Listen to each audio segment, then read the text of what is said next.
राम कृष्ण की प्यारी गैया सारे जग की माता है। राम कृष्ण की प्यारी गैया। घर द्वार छोड़ के जंगल में चले जाना, पत्ते खा करके, जल पी करके, हवा पी करके, कठोर योग साधन करके, नाम जप करके विकारों को जीत लेना, अपने दोषों पर विजय प्राप्त कर लेना, ब्रह्मचर्य व्रत में दृढ़ हो जाना, यह आश्चर्य नहीं है। ऐसा अनेक महानुभावों ने किया है, करते आ रहे हैं, आश्चर्य नहीं। लेकिन राजकीय वेशभूषा धारण करते हुए, राजमहलों में रहते हुए, दरबार में बैठकर सुंदरियों का दर्शन करते हुए, नर्तकियों का नृत्य गान देखते हुए भी जिनका ब्रह्मचर्य अविचल हो, जिनकी वृत्ति स्वप्न में भी संसार के रूप रसगंध शब्द स्पर्श की ओर न जाती हो, उन महापुरुष का कैसा वैराग्य होगा। इसलिए वैराग्य की सिद्धावस्था, वैराग्य की परिपक्वावस्था यदि किसी महापुरुष में है तो वो है पितामह भीष्म। इसलिए निर्विकारता की प्राप्ति के लिए भीष्म का स्मरण किया जाता है। ब्रह्मचर्य के, सदाचार के महान प्रतीक हैं पितामह भीष्म। तो भीष्म जी की महिमा इसलिए है कि राजभवन में रहते हैं और राजभवन में रह करके जैसे पदार्थ राजा लोग खाते हैं, शुद्ध सात्विक, तामसी रजोगुणी नहीं, माने वो सब भी खाते हैं। ऐसा नहीं कि घी नहीं छूते हो, तेल नहीं छूते हो, नमक नहीं खाते हो, मिर्चा नहीं खा, जो कुछ रसोई बनती है, भोग लगता है, वो आता है सामने, उसको पाते भी हैं।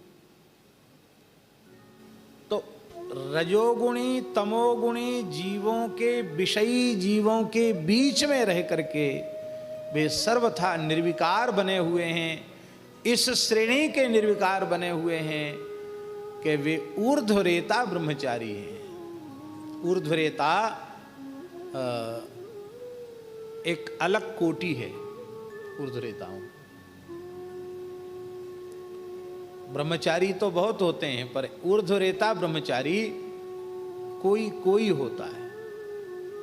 गिनती के हैं ये चार, ये जो हमने गिनाए हैं, यही ऊर्ध्वरेता ब्रह्मचारियों में इनकी गणना है।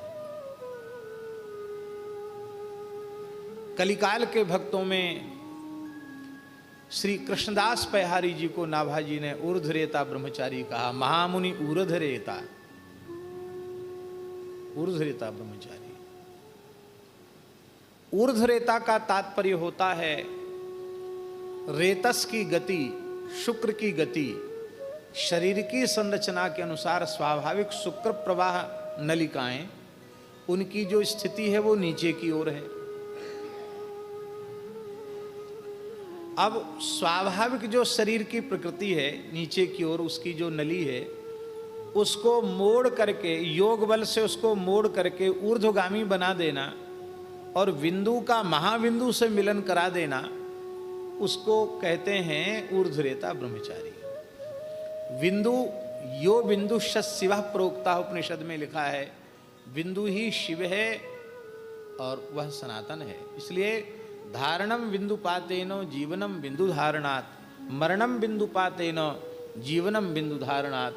बिंदु धारण से ही जीवन है, बिंदु धारण से ही मरण है। बहुत से लोग कहते हैं कि हमारा मन बहुत चंचल है, हमारा मन कहीं लगता नहीं है।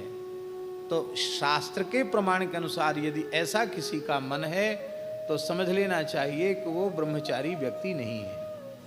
क्योंकि जिसका शुक्र अविचल होता है उसका मन भी अविचल होता है, जिसका शुक्र चलायमान होता है उसका मन भी चलायमान होता है। इसलिए भगवत प्राप्ति के पथ पर चलने वाले व्यक्ति को ब्रह्मचर्य के पालन पर विशेष ध्यान देना चाहिए शास्त्र की दृष्टि से। गृहस्थ पुरुष भी ब्रह्मचारी रह सकता है, और ब्रह्मचारी वानप्रस्थी और सन्यासी को तो ब्रह्मचर्य व्रत का यथा साध्य पालन करना ही चाहिए।